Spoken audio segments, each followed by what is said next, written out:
Hi everyone, welcome to First Page Fun Days where I highlight a novel, reading you the first page of it.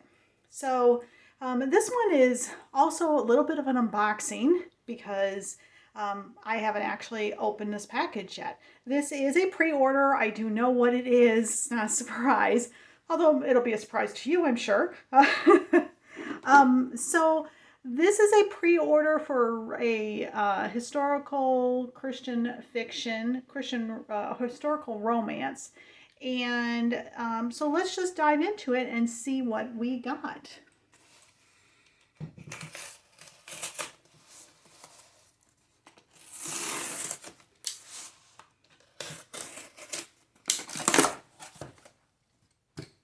This is a pre-order. What I did, excuse me, this is a pre-order that I did from Baker Bookhouse, which does Christian fiction, nonfiction. They often have deals on their pre-orders, so I try to take advantage of those deals when I can, and that's what this is. All right, and I really like that they even package it in this brown paper.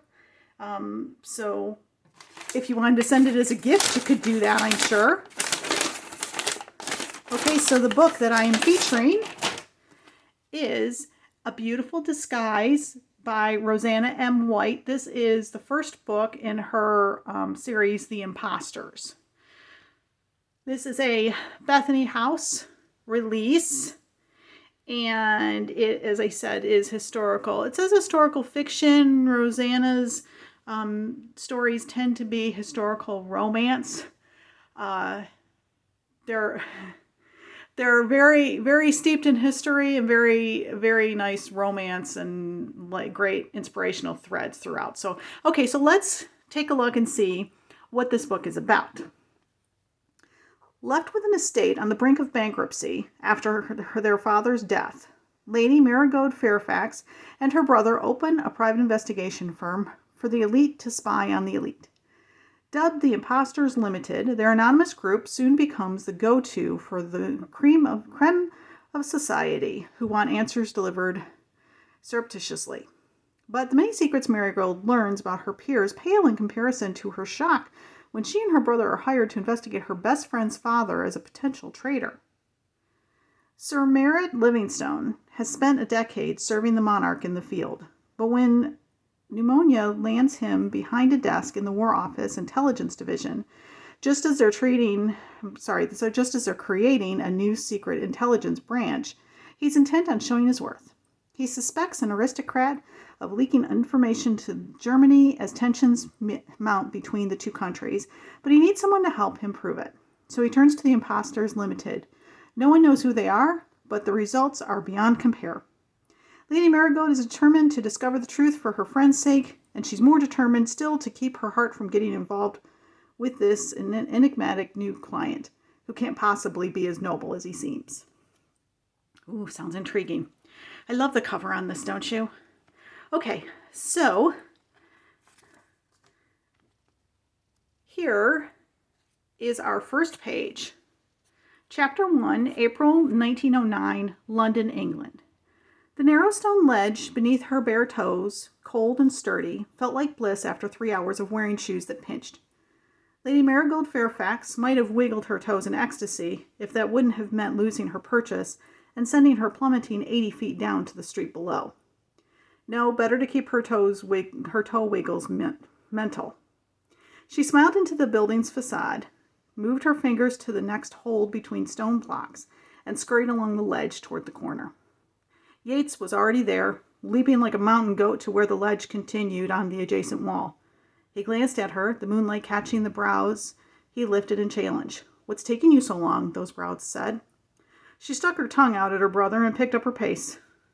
The wind kicked up just as she was preparing for her own stretch between walls, which sent a shiver coursing through her.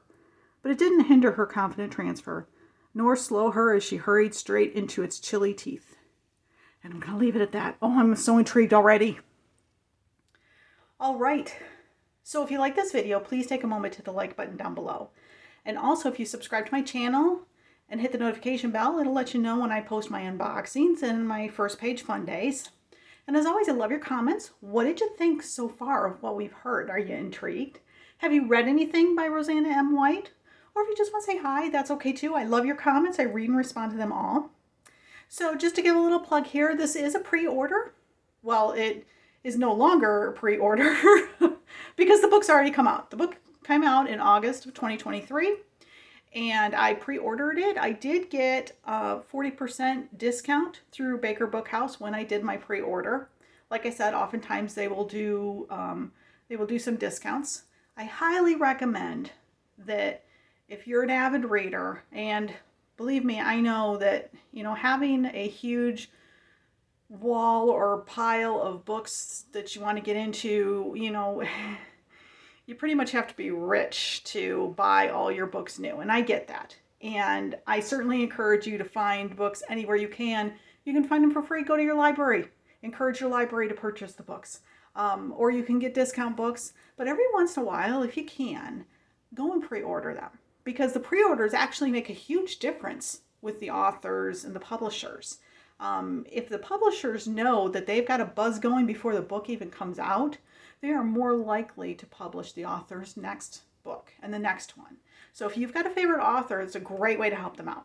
Also, a free way, as I mentioned just a second ago, was ask your library to order the book, because that makes a difference too. You're not buying it, so it's not costing you anything. The library buys it, they get a little bit of a discount, but it gets out there in the public. The authors get new readers. Win-win for everybody. Also, another way that you can support your authors if your, money's a little bit of an object is to do reviews. They don't have to be long. You could say, I really like this book. You could say, this was okay. It wasn't my cup of tea. But every review that gets out there, even the negative ones, every review that gets out there bumps an author up on the publishing lists. So that helps them out too. Of course, I am of the mind that I try to be very kind when I'm reviewing. I don't usually leave low reviews for books. I tend to not leave the reviews instead, because it's kind of like if I can't find something nice to say, I shouldn't say anything at all.